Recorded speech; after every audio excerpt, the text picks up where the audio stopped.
So I wanted to just go over density and how to do the density problems in Journey 2. You know that density is one of the physical properties of matter. Um, we call it a derivative property because you need both mass and volume to calculate um, substances or materials density. So mass divided by volume is going to give you the density, and density is um, a constant property of any material.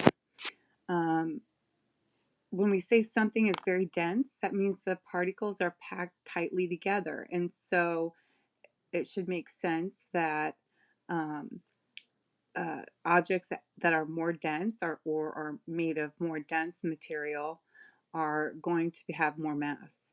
And so that's why as you increase mass and keep volume the same, your density is going to be more. Your density is going to increase. So the units of density, so for mass, we can use grams or kilograms. Usually in this class, you'll be using grams to calculate density. And then for volume, either milliliters or cubic centimeters. By the way, it might be good to note that um, one cubic centimeter is equal to 1 milliliter. So that might clear some things up for you. If we're expressing the density of a gas, then we always write the density of a gas as grams per liters for gases. So let's go ahead and do this first problem. And I'm going to, whoops.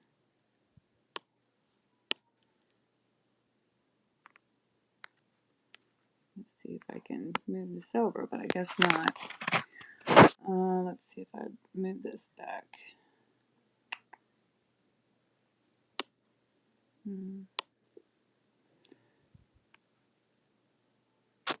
Okay.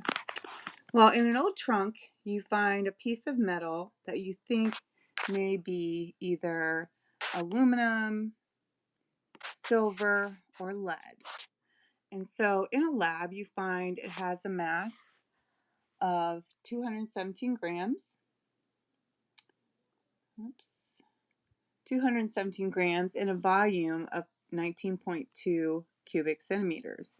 And so we know that density, whoops,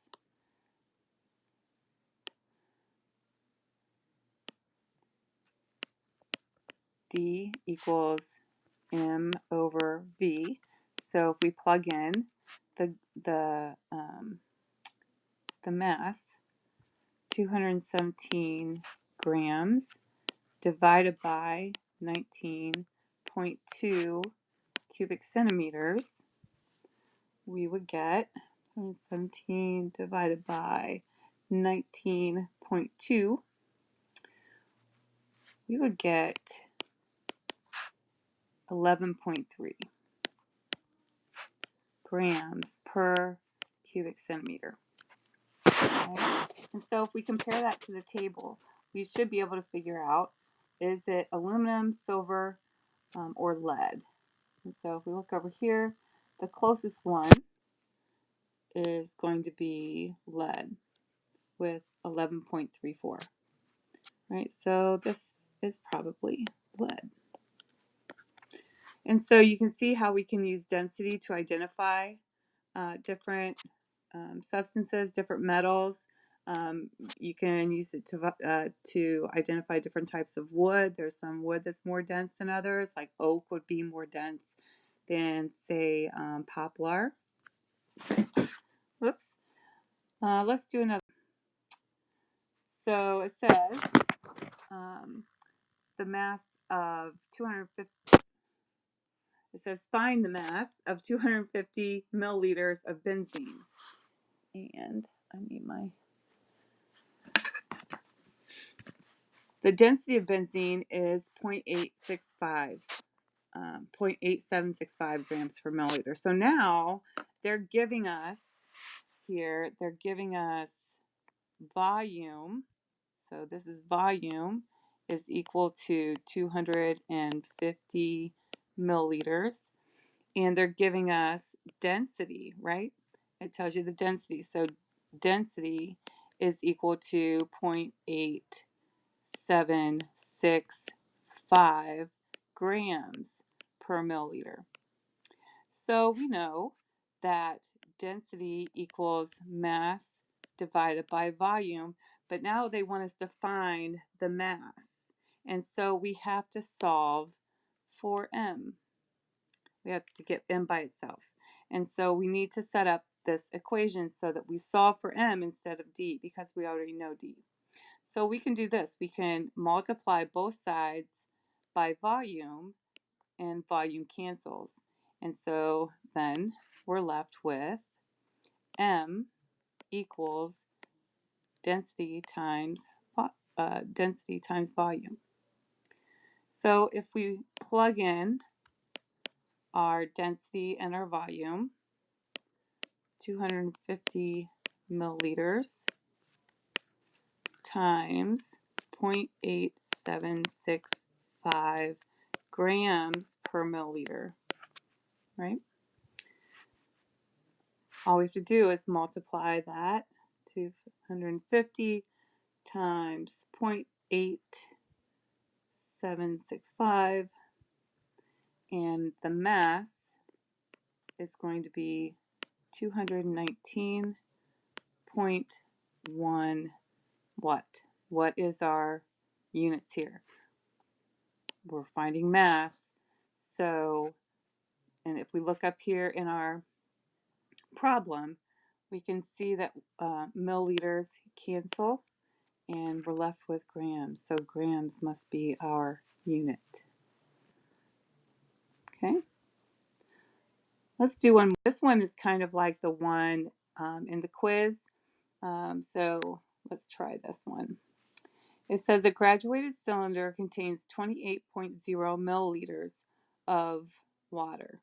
What is the new water level after 35.6 grams of silver metal is submerged in the water? Okay, so what I like to do is to write down or draw out what they give us. And so what they give us is a graduated cylinder that has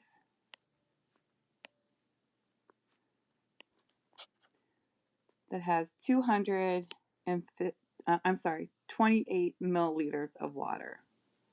So here's our graduated cylinder with 28 milliliters of water. What is the new water level after 35.6 grams of silver metal is submerged? So we have 35.6 grams of silver. So this is our mass. And we know that from the chart that the density of silver is 10.5 grams per cubic centimeter. So the density of silver is 10.5 grams per cubic centimeter. This is our density. And so we just need to find volume, right? Because if we know the volume, we know how much the water level is going to go up if we submerge it in that graduated cylinder. And so we need to rearrange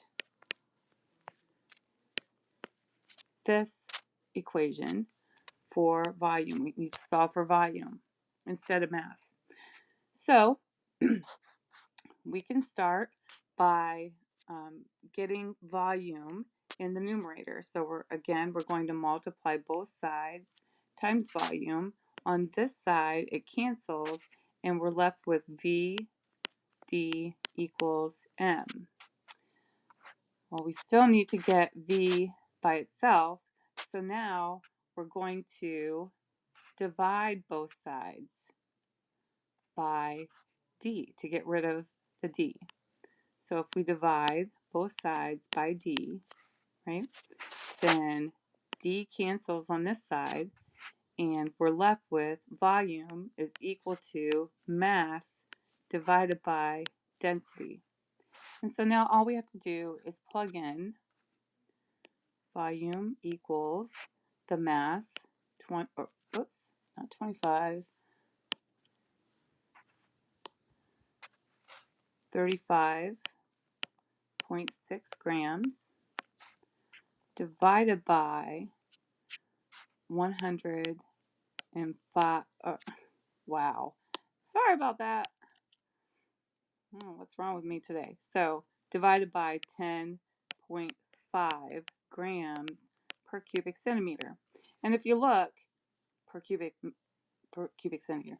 So if you look here, grams cancel, right? And we're left with cubic centimeter for our units. And we know that 1 cubic centimeter is equal to 1 milliliter, right? So we can just write it as a milliliter. And if we divide 35.6 by 10.5, we get 3.39, or we can round that to 3.4 milliliters. And so if we submerged this 35.6 grams of metal in that graduated cylinder with 28 milliliters of water, it's going to increase by 3.4 milliliters. And so our final volume, or the new water level, is going to be 28 plus 3.4, right? And for 31.4 milliliters. Okay, that's called the displacement method, because you're displacing 3.4 cubic centimeters of water when you, or milliliters of water when you submerge that material with that density. Okay. All right. I hope that helps. And if you have questions, you can ask me.